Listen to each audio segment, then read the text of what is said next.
तुमची जात आधी मोठी करा, मग तुमच्या नेत्याला पण मोठा करा. जातीसाठी एकदा तुटून पडा भांडायला. तुमचं सरकार आहे ना, तुम्हीच तुमच्या सरकारला भांडलं पाहिजे. हे दी निवडून मी त्यालाच द्या, ह्याही मताचे आहेत आपण. पण ते देणारच नसल, ते जर विषयाचं ताटच आपल्या लेकरा पुढे ठेवणार असलं तर तुम्हाला सुद्धा गोष्टी कळायला पाहिजेत. व्हॅलिडिटीसाठी एका व्हॅलिडिटीसाठी फोन करावा लागतो 50 वेळेस. का रे बाबा, फडणवीस साहेब आमच्या नोंदी असून आम्हाला कसं काय प्रमाणपत्र नाही? आम्हाला व्हॅलिडिटी कोणत्या ओबीसीची व्हॅलिडिटी केली फडणवीस साहेब तुम्ही आतापर्यंत?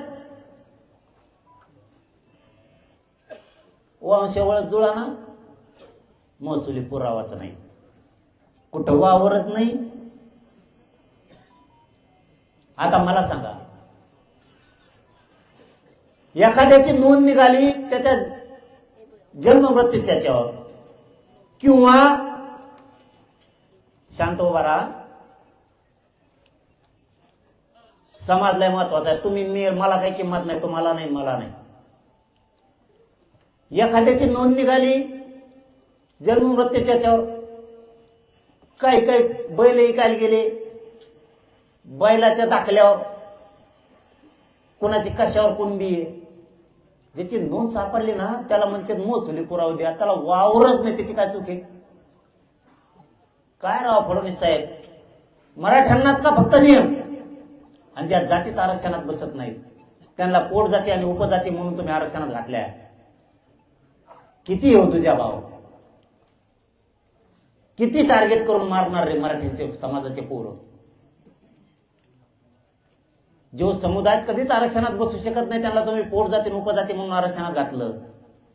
आणि आम्हाला विचारता तो महसुली पुरावा द्या, आता वावरच नाही. तुम्ही त्या 4-5 चक्कर घेऊन लगेच महसुली पुरावा दाखवतो. मस्त पैसे फडणवीस साहेब काढा जरा बाहेर, गंजत येईल ते. ज्या मराठ्याला वावर नाही ते वावर तरी घेते. काय त्या पैशाचा उपयोग होऊ द्या काही तुमच्या थोडंफार, येऊन द्या गोरगरिबाच्या कामाला. मराठी तरी म्हणते ना आम्हाला 2-3 एकर वावर घेऊन दिलं, नाही ते तसंच व्हायचे जायचे असे कुजून पैसे. एका खेड्यात झालं बघा तसं, एक माणूस लय चिंबूस होता, चिकट, लय पैशावर होतं पण चिकट होतं, कोणाला देतच नव्हतं, नुसते पैसे जमून ठेवायचं. पण पैसे चोर नाही म्हणून गंजीतलं पण ठेवले. गंज कळत तुम्हाला, बाजारीचे कडब्याचे गंजीतलं पण ठेवले, गंजच पेटली. तो पाणी टाका म्हणतच नव्हता, तो फक्त म्हणायचा पलीकडे कोपऱ्यातून वडा. पलीकडे कोपऱ्यात काय वडा लोकांना कळा ना, यालाच नाही होतं पैसे येतील. आणि त्याच्या नशिबाने नेमके अर्धेच पैसे जळले, अर्धेच राहिले. आणि नुसतं असं म्हणायचा, येड लागलं त्याला ते पैसे घेऊन हातात, कारण अर्धेच जळले कामालाच येणार. तसं फडणवीस साहेब याव दे तुमचे पैसे कामाला गरीबाच्या, गंजी गुंजी ठुले असले तर. गरीबाच्या लेकराला तुम्ही पुरावे मागायला लागले. काय ते पुरावे त्याचं? लोकांच्या नोंदी नाहीत आमच्यावर, नोंदी आहेत. काही काही जागेवर काय झालंय, नोंद सापडली पंजाची, थोडं पुढं आलं लगेच त्याचा नातू लागतो वंशवळी. नातवाला जमीनच नाही राहिली, ते म्हणते तो हा महसुला पुरावा दे. त्यांनी ही केली.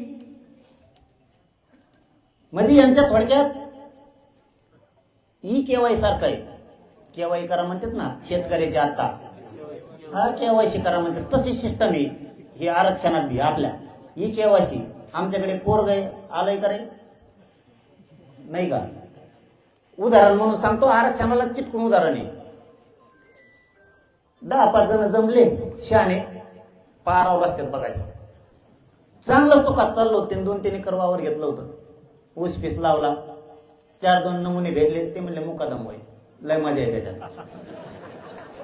चांगलं सुखाने चाललं होतं. 26 टायर केले त्याने बैलगाड्या, 26 बैलगाड्या. फडणवीस साहेब खरं ये, तुम्हाला परत खोटं वाटत, तुम्हाला वाटत मलाच वाजित, तुम्हाला नाही वाजित, तुम्ही मराठ्याला द्या, हेच मराठी तुम्हाला डोक्यावर घेते, हे पण फडणवीस साहेब लक्षात ठेवा. त्यांनी काय केलं, थांब रे बाबा, 7च आपण दोघं, मी पुढं माग सरकत नाही. मी त्यांनी काय केलं,